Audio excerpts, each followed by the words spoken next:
How to write your name in Egyptian hieroglyphs.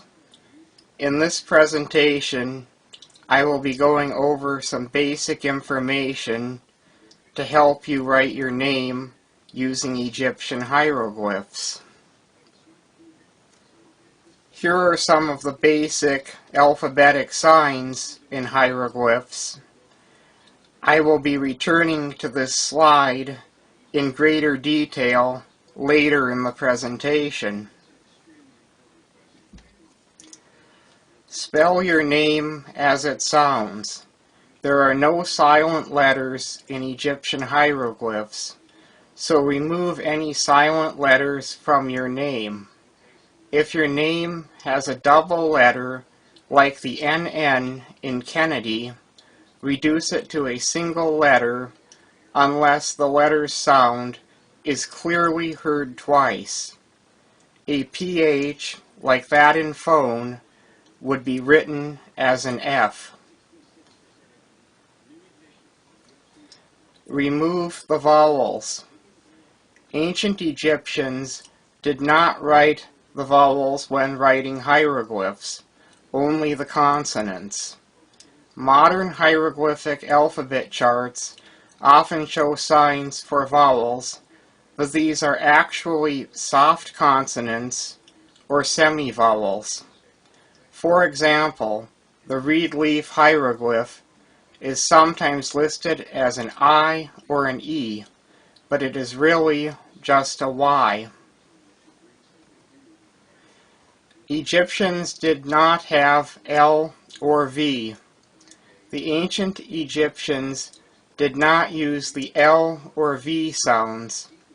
When writing foreign names with these sounds, they would write V's as if they were F's, and L's as if they were R's. The Ptolemies used a lion hieroglyph for the L sounds in Greek names, but this is actually a sign for the sounds RW. Use a determinative. A determinative is a symbol that does not have a sound value, but instead helps indicate what a word means. This is important as many ancient Egyptian words have the same spelling. The determinative goes at the end of the name. For a man, a picture of a seated man is used, and for a woman, a picture of a seated woman is used. Not everyone had a cartouche. The names of Egyptian pharaohs are usually depicted within an oval called a cartouche. However, these were only used for royal names. An ordinary person's name would just be written out without a cartouche. And here we are back at the hieroglyphic alphabet.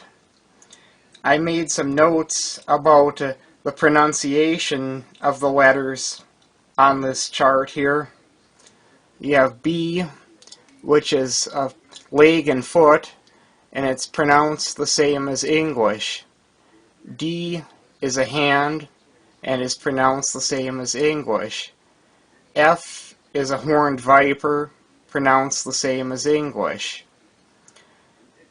G is a jar stand, and it's always a hard G, like game. It's never like George.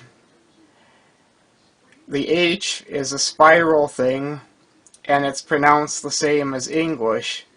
There's another H sign also that looks like a twisted string, but that's more of a hissed H sound.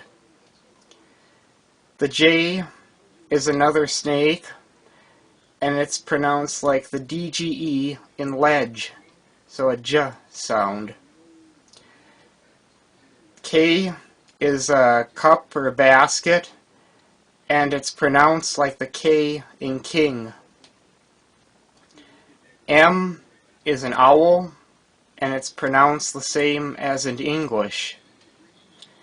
N is a wavy thing that represents a ripple of water, and it's pronounced the same as in English.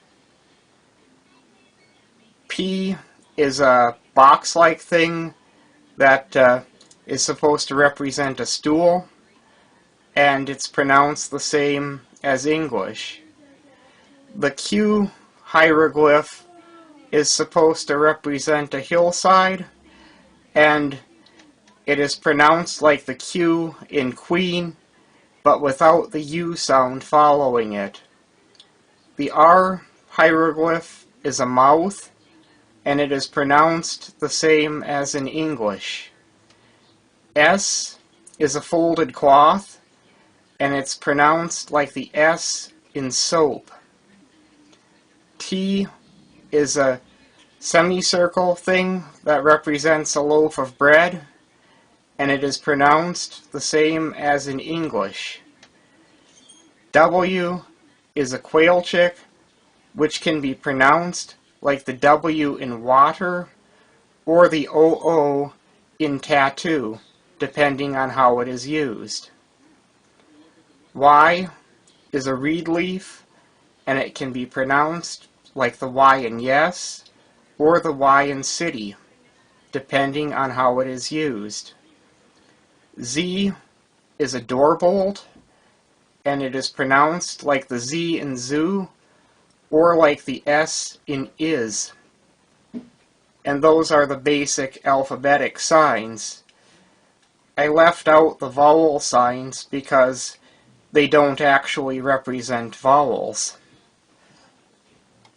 And that's been some information about how to write your name in Egyptian hieroglyphs.